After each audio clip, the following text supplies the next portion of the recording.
Isang batang may hawak na barya, pinahiya sa harap ng maraming tao. Pero ang sagot niya, mas mayaman pa sa kahit sinong may pera.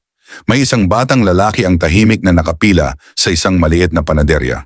Mahigpit niyang hawak ang ilang baryang pinaghirapan niyang ipunin. Sa harap niya, isang mayamang binatilyo ang bumibili ng mamahaling cake at iba't ibang pagkain. Walang pag-aalinlangan, parang wala lang ang pera. Dumating ang turn ng bata.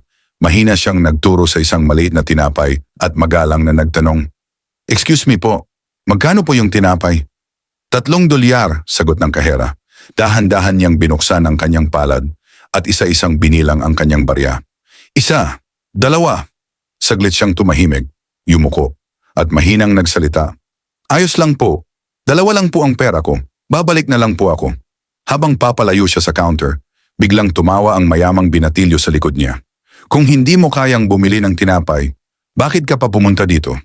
Biglang natahimik ang buong panaderya. Parang lahat ay napahiya para sa bata.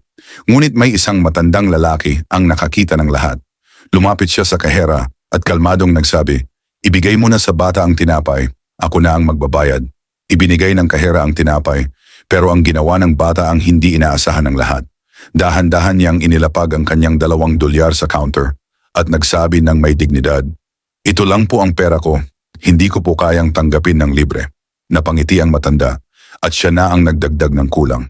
Pagkatapos hinarap niya ang mayamang binatilyo at sinabi ng mahinahon, "Ang pera, kayang bumili ng pagkain. Pero ang respeto, pinaghihirapan yan." Mga kaibigan, hindi nasusukat sa pera ang tunay na halaga ng tao.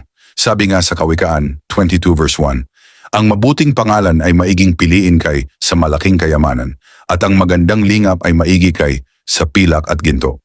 Mas mahalaga ang dangal, respeto at kabutihan kaysa sa kahit anong kayamanan sa mundo. Sa mundong puno ng pagmamataas at pagpapakitang gilas, madaling maliitin ang iba base sa kung anong meron sila. Pero ang batang yon, kahit kulang sa pera, punong-puno naman ng respeto at dignidad. At minsan, ang mga taong akala mong wala, sila pa ang may pinakamaraming may bibigay na aral sa buhay. Kung naniniwala ka na mas mahalaga ang respeto kaysa pera, mag-comment ka ng respect. Maraming salamat sa panonood. Naway nagsilbing inspirasyon ang kwento ngayon. Hanggang sa muli, to God be the glory.